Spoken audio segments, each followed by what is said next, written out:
Thanks for tuning into Heirs TV. Let go of the comfort. Control feeds off of comfort, not passion. So control feeds off of the comfort to... Control feeds off of comfort, not the passion to press or the liberty to leap. So the passion to press and the liberty to leap is what crosses us over into purpose. The passion to press and the liberty to leap. But control just wants to stay comfortable where we're at. And it feels good, but it's costing us what we want. And so we don't want to be so busy we're not paying attention to the window we're in. God is faithful, and a lot of times we go, but God, I've been praying for these things. Yeah, God says, and I'm sending you what you're praying for. Remember, it's the old story of person was, this is a big flood, and a person was like, well, Lord, I'm believing you to deliver me. So a person came by, and they're with a boat, and they said, come on, get in the boat. No, I'm good. God's going to deliver me. So then the water started getting higher, and they get up on the roof, and the guy comes by with a helicopter. He says, come on, man, get in the helicopter. No, I'm good. God's going to deliver me. So then the water gets higher, and the guy comes by with a plane, and he says, man, get in the plane. No, I'm good, man. God will deliver me. So the water ended up drowning them. So they get to heaven, and they go to God. It's like, well, Lord, how come you didn't save me? He says, well, I send you a boat, I send you a helicopter, and I send you a plane. See, God is sending us what we desire. We can't be so busy. Sometimes we're busy with doctrine. We're busy with our protocols and how we think things should go, that we're not paying attention to how God is sending it. And that's going to be important. And so what's going to help us as we grow forward, especially to press past the pain of discomfort, the moving beyond... This happened to me with my grandkids. The first day they were here, I kept my schedule. So I get up Mondays, sometimes like 3:30 in the morning, do my devotion, whatever, get to the gym at 5. So what I did was got up early, did my devotion, took the two grandsons with me, and we went to the gym to work out with the McClures and some other people. And so kept my schedule.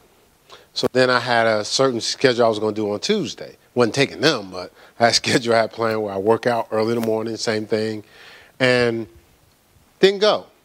Then didn't go Wednesday. And it was kind of hard because I don't like not working out because I don't want to gain no weight. so I was like, man. And then I'm used to, I got to keep my game right too. So, I can't be a liability on the basketball court. So I'm not working out. I'm not running my sprints. I'm not lifting my weights. Because I really felt that it was a time to just have some fun with the kids. And so 2 weeks then went by. So then now Monday comes, and I was like, I'm going to just get right back on my schedule.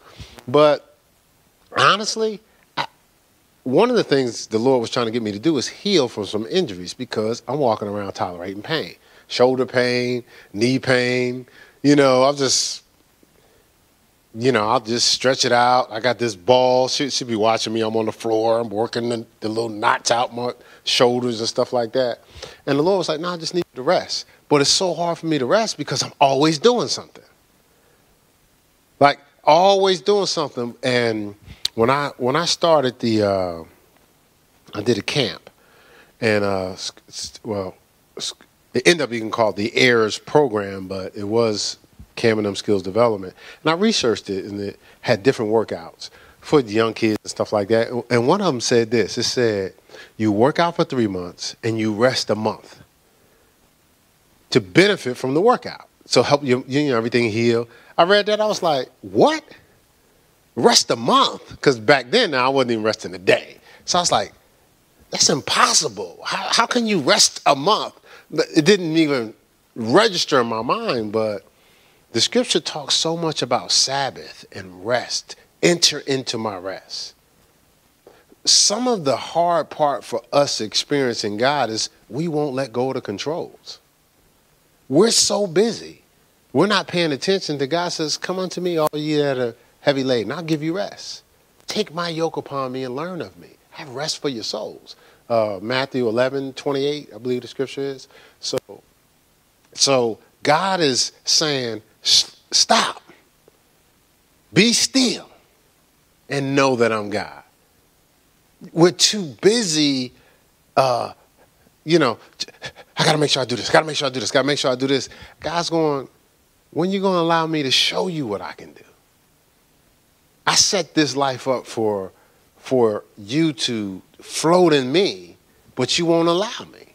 You don't trust that I can cover it, that I can take care of it, that I can provide for it, and you won't risk, because we don't want to be uncomfortable. That's why we're so busy. Like, we don't want to deal with anything uncomfortable. Like with your kids, a lot of times it's not really about I want to control the kids. It's about if I don't control this outcome and they do something stupid, I'm going to deal with the consequences of what they do, and I don't want to deal with that. So if I control it, then at least I know what I may or may not have to deal with. But if I leave it up to them, they might do something, and then I got to clean it up, fix it up, and I just rather, stay on them. I mean, we have an older son and grandchildren. We deal with it now, because the part of you is like, you don't want to clean up their mess.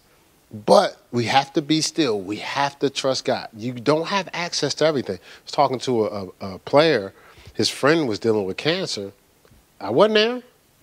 So all we could do is connect and intercede for him. Well, the second doctor said, something's wrong with the first doctor because I can't find what they said he had. He says, I can't find it. He still has some of the symptoms, but what they discovered in him was gone. Right? So we couldn't be there every day, showing up every day. You okay? Let's lay hands on you again. Let's get some scriptures again. We had to intercede. See, intercession is not, your hands is not on it. And that's what we have to do in our homes. We have to intercede. The ability to intercede is greater than the ability you run your mouth and put your hands on it. Right? Did I take that the wrong way? You ain't take that personal, did you? I felt like somebody was like, what? but y'all know what I mean when I say that, right? I just thought about it, but intercede. So when a demand is placed on you, can you trust God and intercede? Not, I have to control it, because it's stressing you out. It's wearing you down. All right, so we have to develop a level of objectivity, which is it's being sober-minded and not dealing with things through your emotional lenses. Because objectivity is detachment. It's how can I say it? It's impartiality. So I'm dealing with things accurately, not emotionally just doing things because it's comfortable for me. Sometimes sometimes you even lie. I'm not saying you try to lie, but you're so emotionally caught up, you'll say, I know this is how to get it done. But you're really saying it because this is more comfortable for you to get it done. Like, you really don't even know it's going to work, but it's just your emotions. You know how your emotions just jump in sometimes, and you be making up all types of stuff. Well, I just know this is going to work because it's going to work. Well, no, what it is I'm more comfortable with doing this. And I don't want to deal with the reality. It might not be the best thing to do. All right, so we must not be afraid to cross over to a place where we're dealing with, when we're walking in light, inches of the word bringeth light, gives understanding to the simple. The word is a lamp unto my feet and a light into my path. Let my light so shine. So when we stop getting busy, we can stay in the light.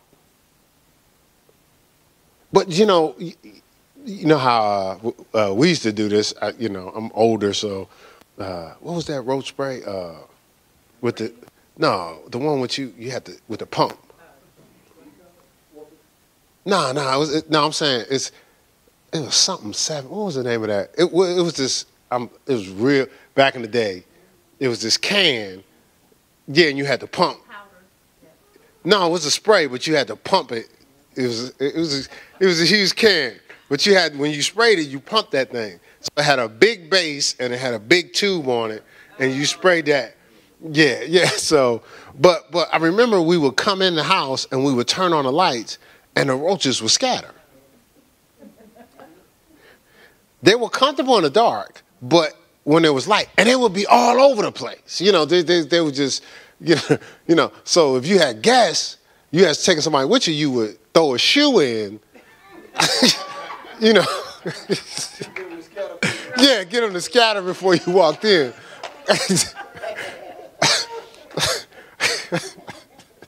You should see Trina's face. Look, you see Trina's face like, nah, I don't know what you're talking about, bro. Thanks for tuning into Heirs TV.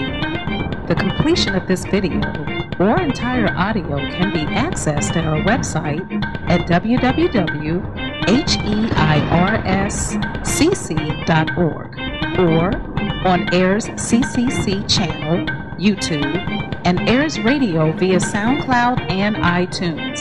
Donations can be given at our website. Thank you. Remember, at Heirs, we believe we're just what you prayed for.